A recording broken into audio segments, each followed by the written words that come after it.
Hello everyone, welcome back to K Grow channel by Nirmal Gupta. प्यारे बच्चों, आज हम डायरेक्टरेट ऑफ एजुकेशन से आई हुई 6th क्लास की इंग्लिश की वर्कशीट नंबर 21 सॉल्व करेंगे। सभी स्टूडेंट्स अपनी वर्कशीट पर अपना नाम लिखेंगे, क्लास टीचर का नाम लिखेंगे, डेट लिखेंगे 9 दिसंबर 2020। Let's begin today's worksheet. बच्चों, आज की वर्कशीट बहुत ही इंटरेस्टिंग है और क्रिएटिव भी है, तो स्टार्ट करते हैं। First question is, in the following space recall and write your favorite lines from the poem kite। बच्चों, आप सभी ने काइट पोएम पढ़ी थी, आपको उसकी कुछ लाइन बहुत अच्छी लगी होंगी। जो आपकी फेवरेट लाइन है वो आपको यहाँ पर लिखनी है, ठीक है। ये आपके फर्स्ट क्वेश्चन का आंसर होगा। और बच्चों, लास्ट में आपको पोइट का नेम भी लिखना है। तो सबसे पहले स्टार्टिंग में आप लिखेंगे पोएम का नाम काइट, ठीक है। उसके बाद पोएम की जो भी आपकी फेवरेट लाइन है, जो आपको बहुत अच्छी लगी हैं लाइंस, वो आप यहाँ पर लिखेंगे। और लिखने के बाद लास्ट में पोइट नेम भी लिखेंगे। तो बच्चों, पोइट का नाम है हैरी बेन, ठीक है, हैरी बेन। सभी बच्चे अपनी नोटबुक में इसी तरह से लिखेंगे, okay, bye Harry Ben.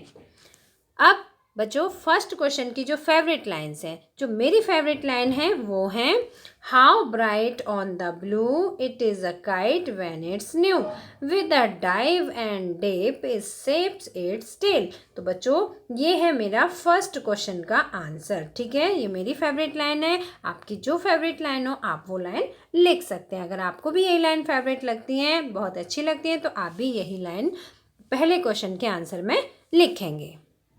Now move to question number 2. Arrange the letters to form meaningful words from the poem। बच्चों, यहाँ पर कुछ वर्ड लिए गए हैं जो कि पोएम से हैं। आई होप कि आप सभी को याद आ रहे होंगे ये कौन से वर्ड हैं। तो आपको क्या करना है, ये लेटर्स अरेंज करके एक मीनिंगफुल वर्ड बनाना है, ठीक है। तो चलो करते हैं। फर्स्ट वर्ड जो बनेगा इससे वो है breeze, BREEZE, breeze. Second word is string, STRING, is string, okay. Next, crest, CREST, crest.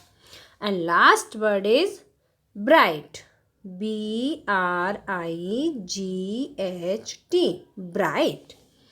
बच्चों, ये आपके दूसरे प्रश्न का आंसर हुआ।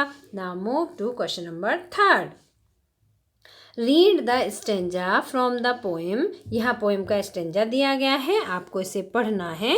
And answer the questions that follow in complete sentences taking the hints provided. बच्चों, यहाँ पर हिंट भी दी हुई है। इस हिंट की हेल्प से आपको इन क्वेश्चन के आंसर्स लिखने हैं। तो बच्चों, थर्ड क्वेश्चन सॉल्व करते हैं। How bright on the blue is a kite when it's new. बच्चों, पतंग जब वो नई होती है, नीले आसमान में कितनी चमकीली लगती है, कितनी सुंदर लगती है। With a dive and dip, वो गोते लगाते हुए उड़ती है। आपने देखा होगा जब पतंग उड़ती है तो जब हवा बहुत तेज होती है तो पतंग क्रेस्ट टॉप पर होती है, और जब हवा स्लो हो जाती है तो पतंग नीचे आ जाती है। तो बच्चों, डाइव एंड डिप मतलब गोते लगाते हुए, कभी ऊपर कभी नीचे। इट स्नैप्स इट्स टेल, उसकी जो टेल होती है वो मूव करती है, हिलती रहती है। Then soars like a ship, और वो कैसे उड़ती है, जैसे कि पानी की लहरों पर पानी की लहरों पर जहाज चलता है। बच्चों, आपने देखा होगा जहाज कैसे होता है, जब लहरें बहुत तेज होती हैं तो जहाज भी थोड़ा ऊपर उठ जाता है ना। With only a sail, sail means होता है उसका पाल, ठीक है। उसके जो जहाज होता है उसमें एक पाल कपड़ा बंधा हुआ होता है। With only a sail as over tides, tides means होती हैं समुद्र की लहरें।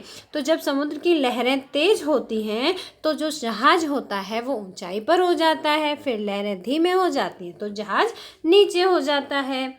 ऑफ विंड इट्स राइड्स, इसी तरह से जो पतंग है, इट राइड्स, इसी तरह से जो पतंग है वो भी जब हवा तेज होती है तो ऊपर उड़ जाती है और हवा स्लो हो जाती है तो वो भी नीचे आ जाती है। Climbs to the crest, crest means top, height, और वो सबसे ऊपर पहुंच जाती है of a gust and pulls, जब हवा का झोंका आता है तब। गस्ट मीन्स होती है हवा का झोंका, and pulls then seems to rest, और फिर कभी हमें ऐसा लगता है जब हवा थम जाती है तो ऐसा लगता है सीम्स टू रेस्ट कि पतंग हवा में आराम कर रही है। तो बच्चों ये थी पोइम की लाइंस। एक बार सभी बच्चे फिर से मेरे साथ सभी ये स्टेंजा पढ़ेंगे।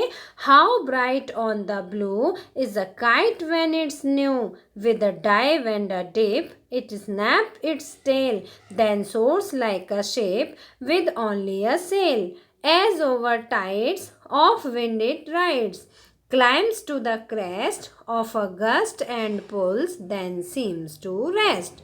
बच्चों आई होप कि आप सभी को प्रोनाउंसिएशन अच्छी तरह समझ आ गया होगा। अब इसके क्वेश्चन आंसर्स करते हैं। तो देखिए फर्स्ट क्वेश्चन है वेयर इज द काइट, पतंग कहाँ थी। तो पतंग कहाँ है बच्चों, तो इसका आंसर हम लिखेंगे the kite is in the sky. तो फर्स्ट क्वेश्चन का आंसर आप यहाँ से लिखेंगे the kite is in the sky. Second question है व्हाट डज द वर्ड सोर मीन, सोर का मतलब क्या होता है बच्चों। तो सोर का मीनिंग आप इसका आंसर लिखेंगे द वर्ड सोर मीन्स राइज। सोर का मतलब क्या होता है, उठना, ठीक है, सोर means rise. Why does the kite soar high, पतंग ऊपर क्यों उठती है। तो बच्चों पतंग क्यों उड़ती है, आप सभी ने अभी पोएम पढ़ी थी the kite soar high due to the power of wind, हवा की ताकत के कारण। जब हवा तेज होती है तो पतंग ऊपर उठती है, और जब हवा थम जाती है तो पतंग भी रेस्ट करते हुए दिखाई देती है। Question number D what happens when the wind falls, जब हवा रुक जाती है या कम हो जाती है तो क्या होता है। तो बच्चों फोर्थ क्वेश्चन का आंसर लिखेंगे आप When the wind falls, the kite seems to rest, जब हवा थम जाती है तो ऐसा लगता है कि पतंग रेस्ट कर रही है। Now question number fifth state a pair of rhyming words in the given stanza. बच्चों यहाँ जो स्टेंजा दिया है आपको उसमें से राइमिंग वर्ड सेलेक्ट करने हैं, ठीक है। यहाँ पर ए पेयर पूछा है, एक पेयर बताना है, लेकिन इस स्टेंजा में जितने भी राइमिंग वर्ड्स हैं मैं आपको सारे बताऊंगी। सभी बच्चे सारे राइमिंग वर्ड्स नोट करेंगे, ठीक है, और फिर आप लर्न भी करेंगे, ओके। तो देखिए blue rhyme with new, dip rhyme with ship, tail sail, tides rides, crest rest. तो बच्चों ये सभी राइमिंग वर्ड्स हैं। अब एक बार फिर से पोएम की तरफ चलते हैं। तो यहाँ पर देखिए ब्लू और न्यू इन दोनों का प्रोनाउंसिएशन सेम है ना, blue and new. Tail and sail, बच्चों लाइन की जो लास्ट वर्ड होता है अगर उनका प्रोनाउंसिएशन सेम होता है तो वो राइम्स होती हैं, ठीक है, उसे हम क्या कहते हैं, राइमिंग टू ईच अदर, ठीक है, राइमिंग वर्ड कहते हैं उनको। जैसे टाइड्स और राइड्स, टाइड्स और राइस्ट, क्रेस्ट और रेस्ट, ठीक है बच्चों। तो ये सभी राइमिंग वर्ड्स हैं। डिप एंड शिप, तो इसमें कितने पेयर हैं, 1 2 3 4 4 और 5, ठीक है बच्चों। तो इसमें 5 राइमिंग वर्ड्स हैं। आई होप आप सभी को अच्छी तरह समझ आ गए होंगे। अब बच्चों जिसका भी कोई क्वेश्चन रह गया है तो आप यहाँ से इसे पॉज करके आसानी से लिख सकते हो। अगर आपको वर्कशीट सही तरह समझ आई है तो आप इसे लाइक ज़रूर करना, अपने फ्रेंड्स के साथ शेयर करना, और अगर आपने अभी तक हमारे चैनल को सब्सक्राइब नहीं किया तो आज सब्सक्राइब जरूर करना। मिलते हैं फिर इसी तरह की नेक्स्ट एजुकेशनल वीडियो में। Till then bye bye, good luck to all of you.